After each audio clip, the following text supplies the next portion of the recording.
ये कोई नई बात नहीं है। आप 1989 को याद कीजिए, इलेक्शन रिजल्ट आने के बाद राजीव गांधी चुनाव हार गए, प्रेस कॉन्फ्रेंस की, कहा कि ये कैसे हो सकता है, मैं तो इस रिजल्ट को मान ही नहीं सकता।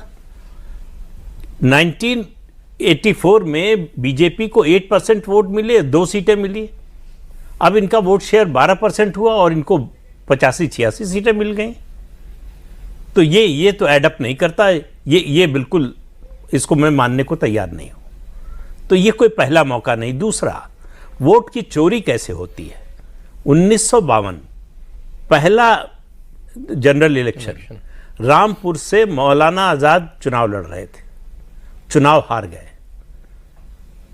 वहां से जो विपक्ष के उम्मीदवार थे उनको लगभग 20,000 वोट से जीता हुआ घोषित कर दिया, डीएम जो रिटर्निंग ऑफिसर होता है उसने, और उनकी पार्टी के लोग जुलूस निकालने लगे। तब तक पता चला, वायरलेस से पता चला प्रधानमंत्री जवाहरलाल नेहरू को।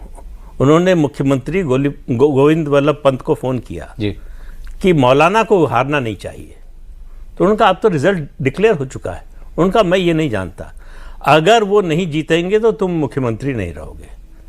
ये उस समय के जो डायरेक्टर इंफॉर्मेशन थे, उन्होंने अपनी किताब लिखी, उसमें इसका जिक्र किया है।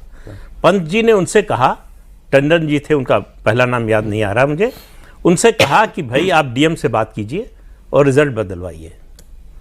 तो उन्होंने कहा कैसे हो सकता है। डीएम को फोन किया, डीएम ने कहा कि हम रिजल्ट खुद घोषित कर चुके हैं। तो बोले कि अगर जो है नहीं होगा तो ना पंत जी की नौकरी रहेगी ना आपकी नौकरी रहेगी। तो उस समय जो पोलिंग का तरीका था, वो हर उम्मीदवार का एक बक्सा होता था। अच्छा। उस पर कोई सिंबल नहीं होता था, कुछ नहीं होता था, कोई मुहर नहीं लगती थी। ये जो है सौरभ जी का बक्सा है, हम सौरभ जी को वोट देना चाहते हैं, उस बक्से में हमने बैलेट पेपर डाल दिया। तो जो जीता हुआ कैंडिडेट था उसके बक्से से निकाल के वोट मौलाना आजाद के बक्से में डाल दिया गया और उनको जीता हुआ घोषित कर दिया गया। किताब में लिखा गया, ये किताब में लिखा गया। तो वोट की चोरी इस तरह से होती है।